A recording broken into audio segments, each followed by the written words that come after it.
Kali ini kita akan bahas tentang rumah, tempat yang bisa sangat amat ramah atau juga dapat hanya berisikan amarah dan pasrah. Dulu mungkin rumah menjadi satu-satunya tempat pulang setelah seharian main atau beraktivitas di luar. Rumah juga kerap kali jadi tempat untuk kita mengadukan dan menceritakan hal-hal yang kita hadapi. Tapi tanpa kita sadari, semua itu telah berubah. Kita mungkin bisa sama-sama setuju kalau semakin dewasa, apa yang kita kenal sebagai rumah udah nggak sesederhana pandangan kita waktu kecil dulu.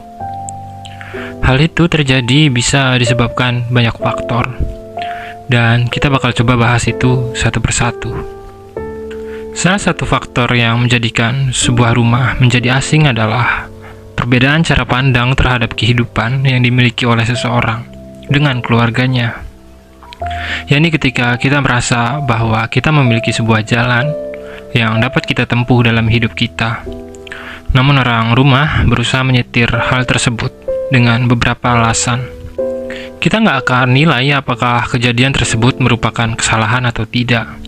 Karena masalah kesalahan dan kebenarannya tergantung dengan tujuan dari sang anak, serta jenis tuntutan dari orang tuanya.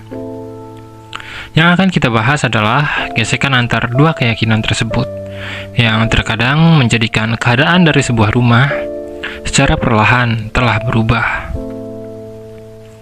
Kejadian tersebut acap kali melahirkan perang dingin dalam bentuk emosi yang terpendam, yang seringkali melahirkan kondisi di mana rumah justru menjadi sekat atau penjara bagi seseorang.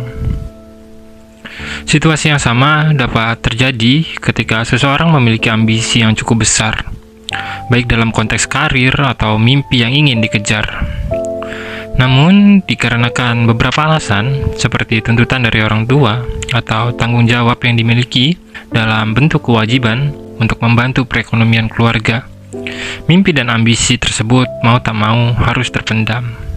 Mungkin kita udah nggak asing dengan istilah generasi sandwich, di mana seorang anak dihadapkan dengan situasi yang mengharuskan dirinya membantu perekonomian keluarga, hingga pada akhirnya menjalani jenis kehidupan yang tidak sesuai dengan apa yang diinginkan atau tidak sesuai dengan mimpinya.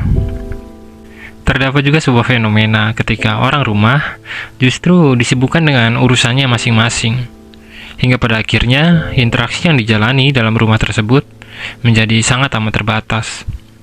Ada juga fenomena ketika seseorang dihadapkan dengan situasi ketika keluarga yang dimiliki tidak lagi utuh dan semua terasa sepi. Ada juga kondisi ketika seseorang mengharapkan dirinya pergi jauh dikarenakan perilaku tidak menyenangkan dari orang sekitar. Ada juga keadaan ketika kenyamanan yang lebih justru didapatkan dari orang asing atau didapatkan dari orang luar yang berada jauh dari rumah. Pada dasarnya ada beragam fenomena dan kejadian yang menyebabkan rumah seolah bukan lagi tempat seseorang untuk pulang.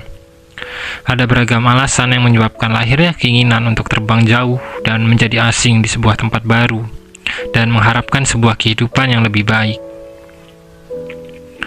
Namun, semua sayangnya tidak semudah itu. Manusia seolah terikat oleh hubungan yang terlanjur tercipta, yang menyebabkan keharusan dirinya untuk bertahan, bahkan dalam kondisi yang tidak menyenangkan dan tidak diinginkan. Jadi, apa yang sebenarnya dapat dikatakan sebagai sebuah rumah? Rumah bukan hanya soal dinding, kayu, atau batu. Rumah tidak hanya meliputi ikatan darah, dan rumah tidak melulu soal mewah, marah, atau pasrah. Di dalamnya ada kenangan yang kemungkinan besar tidak dapat terulang kembali. Ada sebuah nilai yang tak peduli sejauh apa kenyamanan yang diberikan oleh orang lain, rumah tetap memberi ingatan-ingatan yang dapat menenangkan. Meskipun hanya dalam bentuk sudut-sudut berdebu, tempat rahasia di balik pintu, perkakas dan alat yang sering digunakan, serta mainan dan barang yang mungkin sudah terlupakan. Semua itu hanya mampu tercipta saat kita berusaha mengingat rumah. Namun, dikarenakan kenyataan memiliki hal lain untuk ditawarkan, yang dapat kita lakukan ya terus berjalan. Tak peduli sesulit apa kenyataan itu kita terima, kita memang terhubung bahkan oleh seseorang yang tidak lagi ingin kita hubungi. Tak peduli sejauh apa kita menatap masa depan, rumah adalah tempat terbaik untuk sebuah kenang.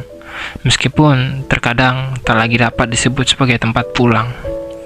Sekian kausalitas yang hening. Jangan lupa bantu channel ini dengan menekan tombol subscribe. Sampai jumpa.